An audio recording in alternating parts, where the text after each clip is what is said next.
اقرأ باسم ربك الذي خلق خلق الإنسان من علق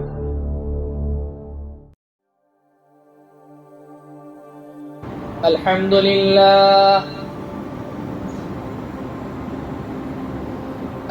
لله نحمده ونستعينه ونستغفره ونؤمن به ونتوكل عليه ونعوذ بالله من شرور أنفسنا ومن سيئات أعمالنا من يهده الله فلا مضل له ومن يضلله فلا هادي له ونشهد أن لا إله إلا الله وحده لا شريك له ونشهد أن سيدنا وشفيعنا وحبيبنا وسندنا ومولانا محمدا عبده ورسوله صلى الله تعالى عليه وعلى آله وأصحابه وبارك وسلم تسليما كثيرا أما بعد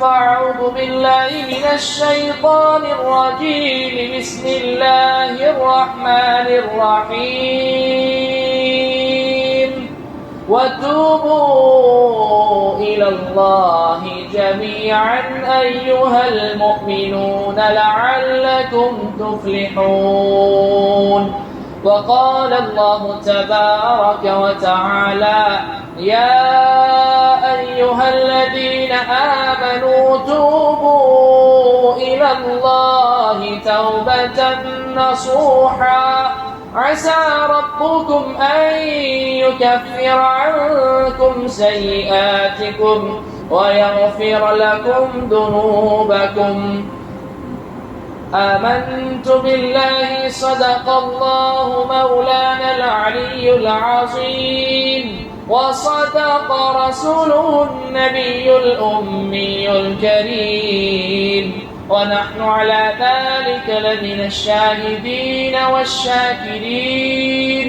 والحمد لله رب العالمين.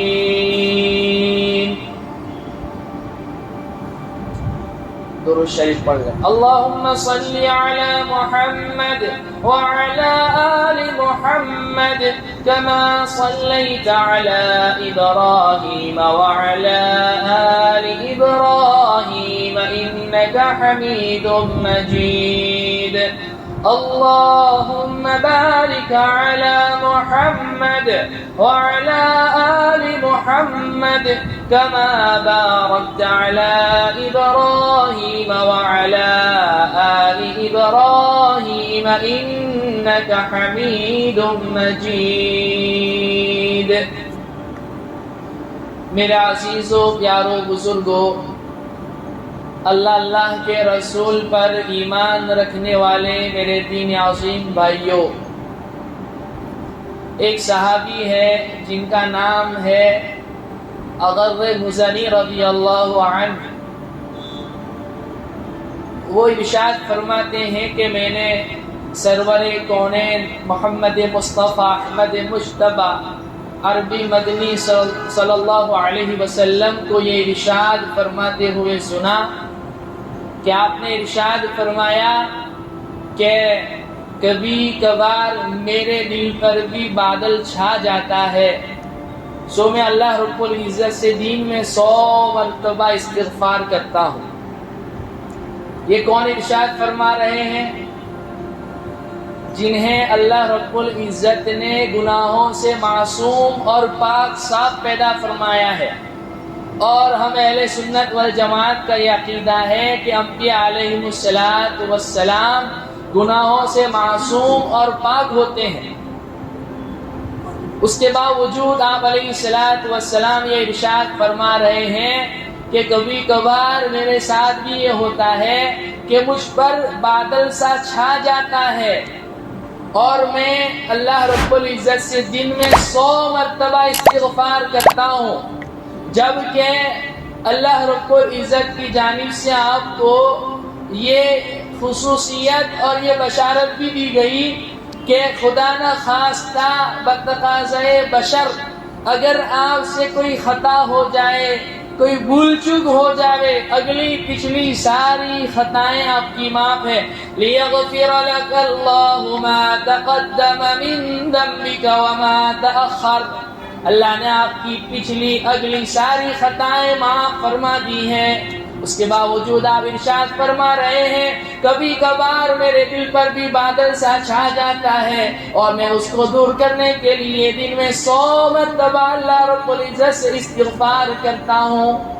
علماء اس حدیث کی تشریح میں ارشاد فرماتے ہیں کہ اس میں جو آپ نے 100 کا عدد بیان فرمایا یہ گنتی کے لیے نہیں ہے کہ دن میں صرف 100 ہی مرتبہ استغفار کرنا ہے، بلکہ 100 کا عدد آپ نے اس لیے بیان فرمایا ہے کہ اس سے کثرت کی طرف اشارہ کرنا مقصود ہے کہ مرزا غالب رحمت اللہ علیہ اللہ ان کی قبر کو روشن کر دے، کچھ اشعار ان کے ایسے ہیں مجھے اللہ کی ذات سے امید ہے کہ شاید ان اشعار کی وجہ سے اللہ ان کی مغفرت کر دے، کہ وہ فرماتے ہیں کہ غالب نے اس لیے توڑ دی تسبیح کیوں گن گن کے نام نے اس کا جو بے حساب دیتا ہے۔ تو یہ تو عادت ڈالنے کے لیے ہمارے بزرگان دین ہمیں کہتے ہیں کہ صبح و شام 100 مرتبہ یا 2 مرتبہ استغفار ہونا چاہیے، ورنہ اس کے لیے کوئی عدد کوئی فگر یہ متعین نہیں ہے۔ انسان جس قدر کثرت سے استغفار کرے گا اللہ رب العزت اس کے درجات کو اسی قدر بلند فرمائیں گے۔ پھر اس حدیث میں اس بات کی طرف بھی اشارہ ہے کہ گرچہ نبی ہونے کی حیثیت سے اللہ رب العزت نے آپ کو گناہوں سے معصوم اور پاک صاف پیدا فرمایا ہے، لیکن بتقاضۂ بشر، کیونکہ نبی بھی ایک بشر ہے، ایک انسان ہے، بتقاضۂ بشر اگر کبھی خدا نہ خواستہ کوئی خیال کوئی وسوسہ ان کے اندر پیدا ہو جائے تو یہ انبیاء علیہ السلام کے علاوہ چاہے کوئی کتنے بھی اونچے مقام اور مرتبے پر پہنچ جاوے، کوئی انسان اس سے خالی نہیں جو یہ دعویٰ کرے کہ مجھ پر کبھی گناہ کا وسوسہ اور خیال آیا ہی نہیں۔ یوسف علیہ السلام کے متعلق اللہ عزت قرآن میں فرما رہے ہیں جب زلیخا نے گناہ کی دعوت دی، وَلَقَدْ هَمَّتْ بِهِ وَهَمَّ بِهَا لَوْلَا أَن رَّأَىٰ بُرْهَانَ رَبِّهِ، کہ یوسف علیہ السلام کے دل میں بھی تھوڑا سا اس گناہ کا وسوسہ آ چکا تھا، لیکن ہم نے اپنی دلیل سے ہم نے اپنی طرف سے یوسف علیہ السلام کو بچا لیا۔ تو گناہ کا وسوسہ دل میں پیدا ہونا یہ کوئی برا نہیں ہے، البتہ انبیاء علیہ السلام یا صحابہ کرام یا اولیاء کرام جب ان کے اوپر اس طریقے سے حملے ہوتے ہیں تو وہ ان گناہ کے تقاضوں پر ان وسوسوں پر عمل نہیں کرتے ہیں، بلکہ اپنے آپ کو جو ہے بچا لیتے ہیں، اور ہم جیسے کمزور لوگ ان گناہوں کے اوپر اس کے تقاضوں پر عمل کر لیتے ہیں جس کی وجہ سے ہم سے گناہ سرزد ہو جاتے ہیں۔ حضرت انسان کو اللہ رب العزت نے کیوں پیدا کیا ہے بتائیں؟ عقل تو یوں کہتی ہے کہ اللہ کا خلیفہ اور نائب ایسا شخص ہونا چاہیے جس میں گناہ کی صلاحیت نہ ہو، تو ایسی مخلوق تو اللہ کی پہلے سے موجود تھی، لیکن حضرت انسان کو اللہ نے بنایا ہی اس لیے عملی طور پر بابا آدم سے غلطی کروائی، پیدا کرنے کے بعد سیدھا جو ہے دنیا میں نہیں بھیج دیا کہ ہم آپ کو خلیفۃ الارض بنا رہے ہیں، بلکہ جنت میں بھیجا اور ایک کنڈیشن لگائی کہ ساری جنت میں آپ کے لیے کوئی روک ٹوک نہیں، بس یہ ایک جو درخت ہے نا اس کے پاس دونوں میاں بیوی میں سے کوئی بھی نہیں جانا چاہیے، وَلَا تَقْرَبَا هَٰذِهِ الشَّجَرَةَ فَتَكُونَا مِنَ الظَّالِمِينَ، ہاں اس درخت کے قریب آپ بھی نہ جائیں، آپ کی اہلیہ حضرت حوا بھی نہ جائیں، بس باقی کوئی روک ٹوک نہیں۔ لیکن اللہ رب العزت جو ہے آزمانا چاہتے تھے اور چیک کرنا چاہتے تھے کہ میں نے اس کے اندر جو شر کا مادہ پیدا کیا ہوا ہے کیا یہ غلطی کرتا ہے کہ نہیں کرتا ہے؟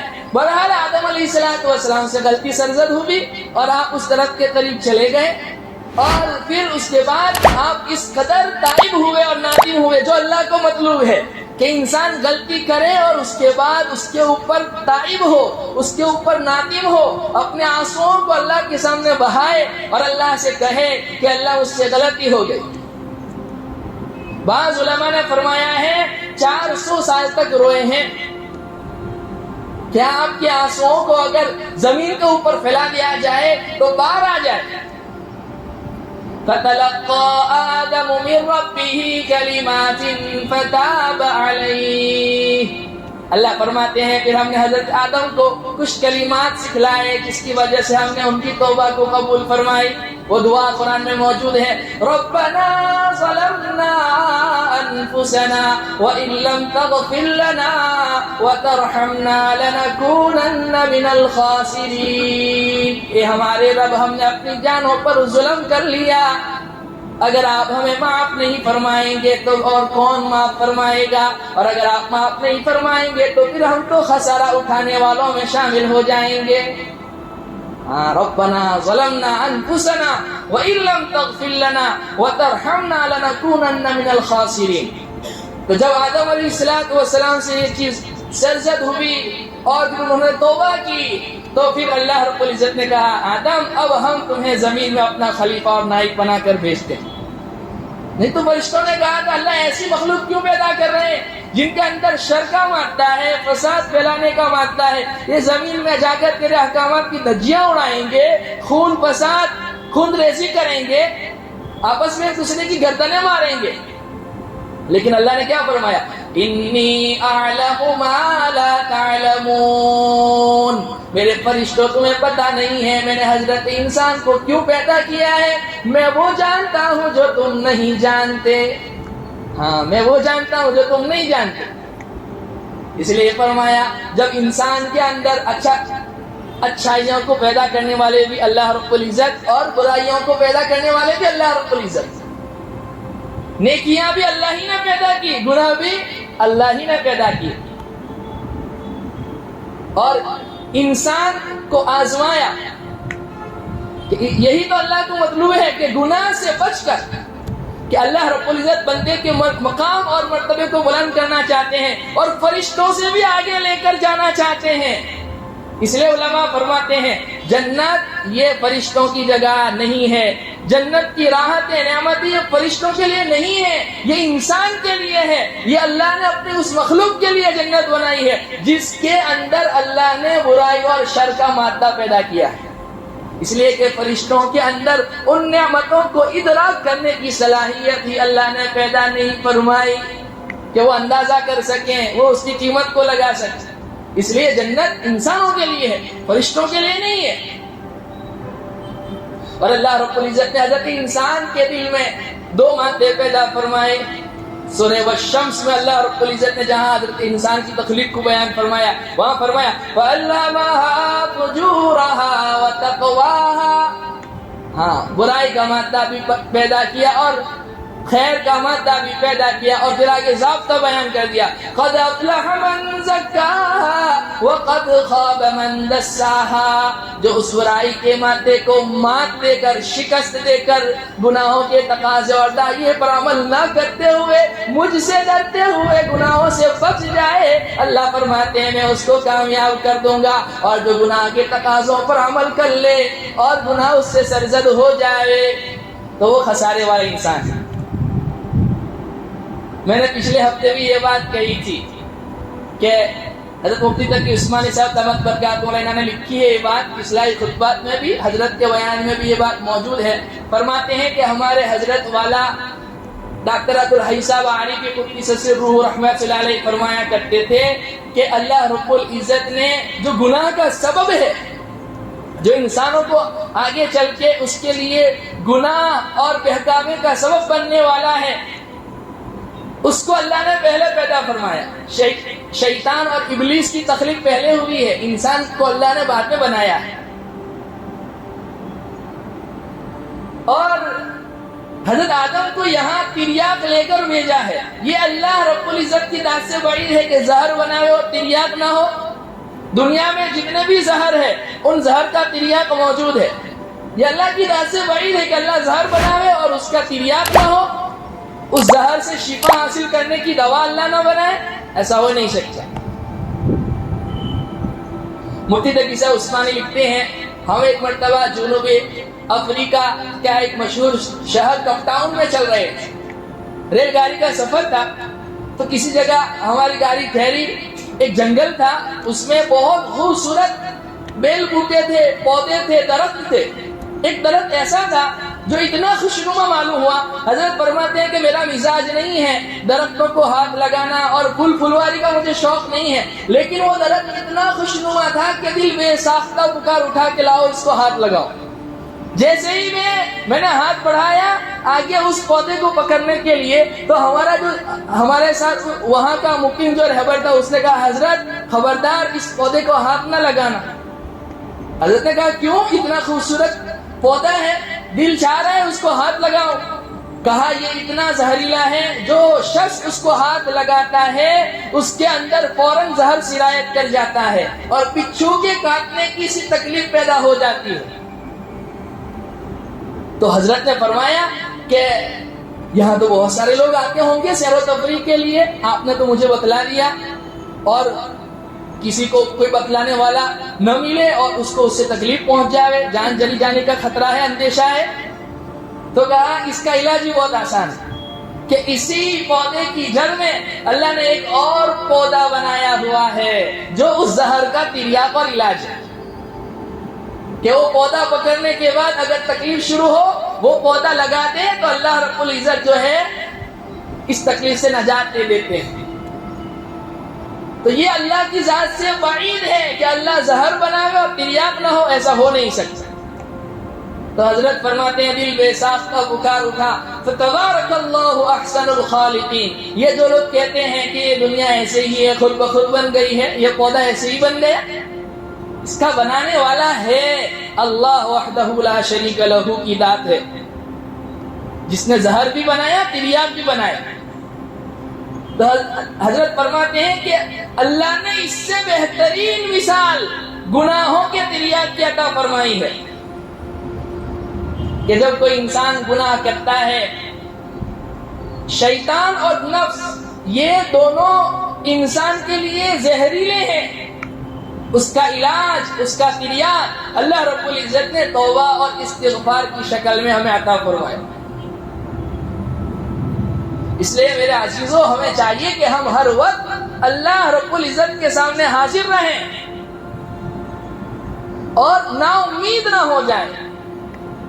توبہ کا در اللہ رب العزت نے اس وقت تک کھلا رکھا ہے جب تک انسان نزا کی کیفیت میں نہ پہنچ جائے، سکرات کے عالم میں نہ پہنچ جائے، سورج بجائے مشرق کے مغرب سے طلوع نہ ہونے لگے اور انسان جب تک نا امیدی کی حالت تک پہنچ جائے.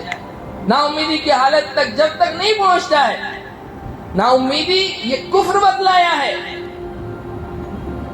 قرآن میں جگہ جگہ اللہ نے اس کو بیان فرمایا لا تقنطوا من رحمت اللہ انہ لا ییأس من روح اللہ الا القوم الکافرون. خدا را اللہ کی رحمت سے نا امید نہ ہو جانا. اللہ کی رحمت سے نا امید تو وہی لوگ ہوتے ہیں جن کا ایمان اللہ پر نہیں ہوتا ہے. مومن کبھی اللہ کی رحمت سے نا امید نہیں ہوتا ہے. لہذا گناہ ہو جاوے دل میں مایوسی پیدا نہ ہو بلکہ فوراً اللہ کے سامنے اپنے آپ کو حاضر کر دے. میرے عزیزو اللہ کی رحمت تو ایسی چیز ہے، کون ہے جو یہ دعویٰ کر سکے کہ میں اللہ کی رحمت کو بیان کر سکتا ہوں؟ بس ضرورت اس بات کی ہے کہ ہم اللہ سے باتیں کریں، اللہ سے دوستی کریں، اللہ کے سامنے اپنے دکھرے اور حالات کو رکھیں.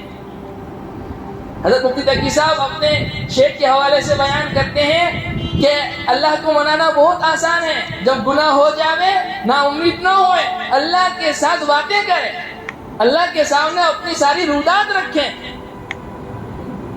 اللہ مجھ سے گناہ ہو رہا ہے، مجھ سے یہ ہو گیا، مجھ سے یہ ہو گیا، تجھے سب کچھ پتا ہے. اور کتنے بہترین الفاظ اس لیے میں نے پچھلے ہفتے بھی کہا تھا کہ توبہ اور استغفار میں فرق ہے. توبہ 3 چیزوں کے مجموعے کا نام ہے کہ جو گناہ ہوا ہے اس پر ندامت ہو, افسوس ہو, دل کہہ رہا ہو کہ واقعی تجھ سے یہ غلط ہوا, یہ نہیں ہونا چاہیے, اور دوسرا فوراً اس کو چھوڑ دے. یہ نہیں کہ آپ گناہ بھی کرتے رہیں اور دل میں آپ کے حسرت بھی ہو, ندامت بھی ہو. اور تیسرا, آئندہ کبھی نہ جانے کا عزم کر لے. ان 3 چیزوں کے مجموعے کا نام ہے توبہ. اور اللہ کتنے کریم ہے, جب کوئی بندہ یہ 3 چیزوں کے ساتھ, 3 شرطوں کے ساتھ گناہ چھوڑ دیتا ہے تو ایسا نہیں ہے کہ اللہ رب العزت اس کے نامہ اعمال میں گناہ کو باقی رکھتے ہیں اور کل قیامت کے دن پوچھ نہیں فرمائیں گے, بلکہ اللہ اس کے اکاؤنٹ سے گناہ کو مٹا دیتے ہیں, یعنی گویا اس نے گناہ کیا ہی نہیں. کتنے کریم اللہ ہے. حضرت تقی صاحب فرماتے ہیں کہ حضرت تھانوی رحمۃ اللہ علیہ کے ایک خلیفہ تھے, خواجہ نجم الحسن صاحب. تو ان کے پاس ایک نوجوان آیا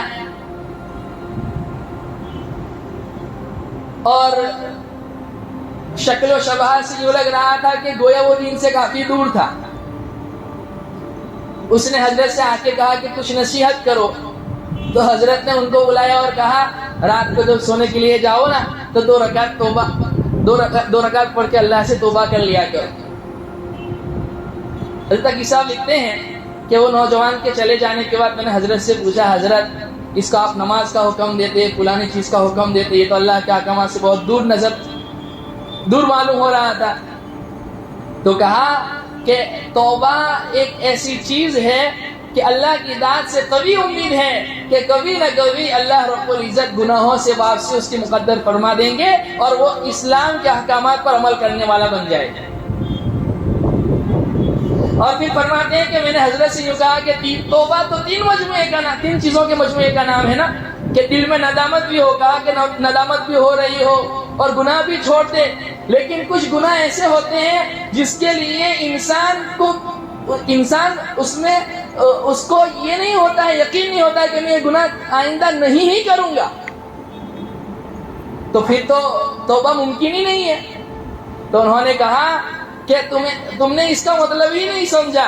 اس کا مطلب یہ ہے کہ جس وقت انسان یہ عزم کر رہا ہو کہ میں آئندہ اس گناہ کی طرف نہیں جاؤں گا, اور دل میں یہ عزم ہو, یہ عزم یہ اس کے منافی نہیں ہے. دل میں اس وقت یہ کھٹکا لگا ہوا ہو کہ آئندہ نہیں جاؤں گا, گرچہ بعد میں چلا گیا, لیکن جس وقت عزم کر رہا ہو اس وقت پکا ارادہ ہو کہ آئندہ میں کبھی اس گناہ کی طرف نہیں جاؤں گا. حضرت تقی صاحب کہتے ہیں حضرت کا یہ جملہ سننے کے بعد دل میں ٹھنڈک آ گئی, اور وہ بڑے شاعر بھی تھے. تو کہتے ہیں کہ ایک مرتبہ انہوں نے شعر بتلایا کہ دولتیں مل گئی ہیں آہوں کی, ایسی کیسی میرے گناہوں کی. کہ جس شخص کو اللہ کے سامنے رونے کی دولت مل جائے, دل رو رہا ہو, آہیں نکل رہی ہو اندر سے, تو پھر گناہ کی کوئی حیثیت نہیں ہے, ایسی کیسی میرے گناہوں کی. یہ اللہ نے بہت بڑی چیز دی ہے. انسان چاہے کتنا بھی بڑا گنہگار کیوں نہ ہو جاوے, جب وہ توبہ کرتا ہے, جب وہ استغفار کرتا ہے, اللہ رب العزت اس کے گناہوں کو مٹا دیتے ہیں, ختم فرما دیتے ہیں. تو یاد رکھنا, توبہ 3 چیزوں کے مجموعے کا نام ہے کہ دل میں ندامت بھی ہو, گناہ چھوڑ بھی دے, آئندہ کبھی اس گناہ کی طرف نہ جانے کا پکا ارادہ بھی ہو. اور استغفار یہ کلمات, اس کے لیے کلمات بتلائے ہیں کہ اپنے گناہوں کے اللہ سے مغفرت طلب کرنا. اور کتنے پیارے پیارے کلمات اللہ کے نبی پاک صلی اللہ علیہ وسلم نے ہمیں سکھلائے. جب آپ صفا اور مروہ کے درمیان سعی کرتے تھے اور میلین اخضرین, وہ جب سبز ستون جہاں پر گرین لائٹ ہوتی ہے وہاں پر جب آپ پہنچتے تھے تو آپ یہ کلمات کہتے تھے, رب اغفر وارحم واعف عنا وتکرم وتجاوز عما تعلم فإنك تعلم ما لا نعلم إنك أنت الأعز الأكرم. اے میرے مولا معاف فرما دیجئے, رحم و کرم کا, عفو عافیت کا معاملہ کر دیجئے. اور میری جو خطائیں آپ جانتے ہیں اس سے آپ تجاوز فرما دیجئے، اس لیے کہ آپ بہت سی ہماری ایسی خطائیں جانتے ہیں جن کو کرنے کے بعد ہم تو بھول گئے ہیں، لیکن آپ بھولے نہیں ہیں۔ انک انت الاعز الاکرم، معاف کرنے والی ذات آپ ہی کی ہے۔ اس لیے کہ بسا اوقات ہم لوگ گناہ کر کے بھول بھی جاتے ہیں، ہمیں یاد بھی نہیں ہوتا کہ ہم نے یہ گناہ کیے ہیں، لیکن اللہ کو تو سب پتا ہے۔ کتنے پیارے کلمات ہیں جو اللہ کے نبی پاک صلی اللہ علیہ وسلم نے سکھلائے، اٹھتے بیٹھتے چلتے پھرتے، استغفر اللہ ربی من کل ذنب واتوب الیہ، یہ بھی پڑھا کریں، استغفر اللہ ربی من کل ذنب واتوب الیہ، استغفر اللہ الذی لا الہ الا هو الحی القیوم واتوب الیہ، یہ بھی ہے۔ اسی طریقے سے اگر بڑا استغفار نہیں آتا ہے تو استغفر اللہ استغفر اللہ استغفر اللہ، یا نستغفر اللہ نستغفر اللہ نستغفر اللہ پڑھا کریں، اور اپنا معمول بنا لیں۔ 2 رکعت صلاۃ التوبہ صبح اٹھتے ہوئے پڑھیں، رات کو سوتے ہوئے پڑھیں، پتہ نہیں موت کا فرشتہ کب آ جائے۔ اور جو حقوق ہمارے ذمے ہیں اس کی جو کوتاہی ہوئی ہے، چاہے وہ حقوق اللہ کے قبیل کے حقوق ہو یا بندوں کے قبیل کے حقوق ہو، اس کو نوٹ کر لیں۔ میری اتنی نمازیں چھٹی ہوئی ہے، اتنے روزے چھٹے ہوئے ہیں، اتنی قربانیاں چھٹی ہوئی ہیں، اللہ کے اتنے احکامات چھٹے ہوئے ہیں، اس کو نوٹ کریں۔ بندوں کے جو حقوق چھوٹے ہوئے ہیں وہ سب نوٹ کریں، گھر والوں کو بتلا کر جائیں۔ اس لیے علماء کہتے ہیں وصیت نامہ لکھ کر جائیں، اتنے اتنے حقوق ہے، اتنا دینا ہے، اتنا لینا ہے، وہ ساری تفصیلات لکھ کر جائیں تاکہ گھر والوں کے لیے سہولت رہے، آسانی رہے۔ وصیت کرو گے تو پھر ان کے اوپر لازم ہو جائے گا اس وصیت کو پورا کرنا۔ 1/3 میں سے وصیت پوری کی جاتی ہے، اگر وصیت نہیں کی تو پھر ان کے لیے لازم نہیں ہے۔ لہذا صبح و شام اللہ کے سامنے استغفار کریں۔ بخاری شریف کی روایت ہے، ایک بڑا پیارا استغفار میں نے اس سے پہلے بھی بتایا تھا، جس کو سید الاستغفار کہا گیا ہے۔ جو شخص صبح کو پورے یقین کے ساتھ اس کو پڑھے، شام ہونے سے پہلے اس کا انتقال ہو جائے، اللہ کے نبی پاک صلی اللہ علیہ وسلم کہتے ہیں سیدھا جنت میں جائے گا۔ جو شام کو یہ استغفار پڑھے، صبح ہونے سے پہلے اس کا انتقال ہو جائے، سیدھا جنت میں جائے گا۔ اور وہ کوئی بڑا استغفار بھی نہیں ہے، کیا ہے؟ اللہم انت ربی لا الہ الا انت خلقتنی، اے میرے رب آپ ہی میرے رب ہیں، آپ نے مجھے پیدا کیا، وانا عبدک، میں آپ کا بندہ ہوں، وانا علی عہدک ووعدک ما استطعت، حد الوسع، آپ سے کیے ہوئے عہد اور وعدے پر میں قائم ہوں۔ اعوذ بک من شر ما صنعت، مجھ سے جو کچھ ہو گیا ہے اس کی شر سے میں آپ کی پناہ مانگتا ہوں۔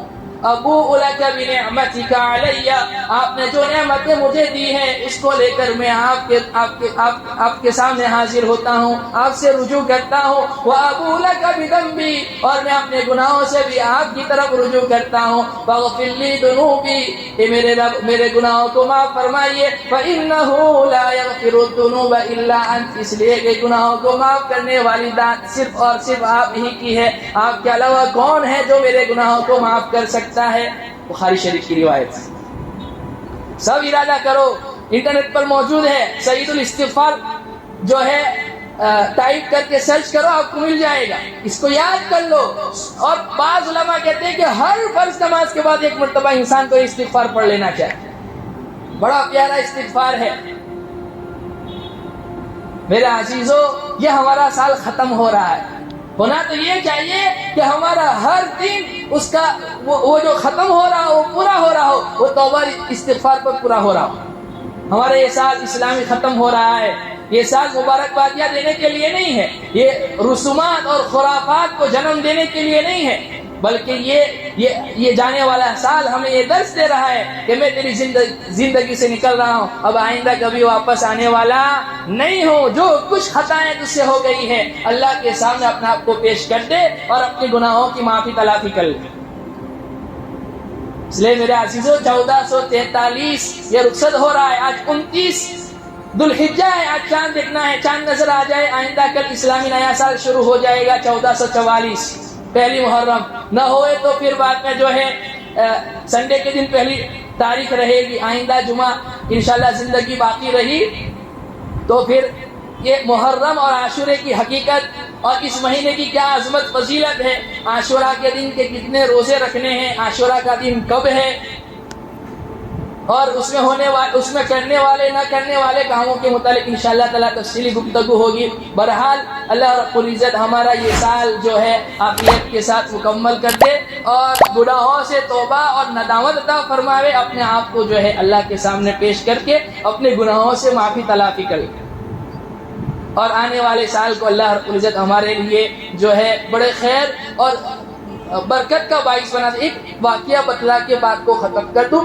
حضرت تھانوی رحمۃ اللہ علیہ نے حضرت امیر معاویہ رضی اللہ عنہ کے متعلق لکھا ہے یہ واقعہ کہ ان کو تہجد پڑھنے کی عادت تھی۔ ایک مرتبہ تہجد چھوٹ گئی، خوب پہلی مرتبہ واقعہ تھا، خوب روئے خوب آنسو بہائے، اللہ ولا تہجد چھوٹ گئی، ہماری تو کتنی نمازیں قضا ہو رہی ہے، سر میں جو نہیں رہی، فجر کی نماز میں 2 آدمی 3 آدمی رہتے، یہ مسجد بد دعائیں دیتی ہے، اور یہ تہجد چھٹنے پر روتے تھے۔ اور ابھی محرم میں جن کو حضرت امیر معاویہ کا مقام اور مرتبہ نہیں پتا وہ ان کو گالیاں بھی دیں گے۔ زندگی میں ایک مرتبہ تہجد چھٹی، اس قدر روئے، دوسرے دن تہجد میں ایک بزرگ آئے اٹھانے کے لیے، کہا حضرت اٹھ جاؤ تہجد پڑھ لو۔ کہا تو کون؟ کہا میں وہی بدنام زمانہ ابلیس ملعون۔ تو کہا تیرا کام تو لوگوں کو بہکانا ہے، پھسلانا ہے، تو مجھے تہجد کے لیے اٹھا رہا ہے؟ کہا جانے دو کوئی بات نہیں۔ کہا نہیں جانے دوں گا جب تک بتائے گا نہیں۔ کہا کل آپ کی جو تہجد چھٹی اور آپ جس قدر روئے نا، تہجد پڑھنے پر آپ کے اتنے مقام اور مرتبے، آپ کے درجات بلند نہیں ہوتے جتنے آپ روئے ہیں اس تہجد کے چھٹنے پر، اللہ نے آپ کے مقام اور مرتبے کو بلند کیا ہے۔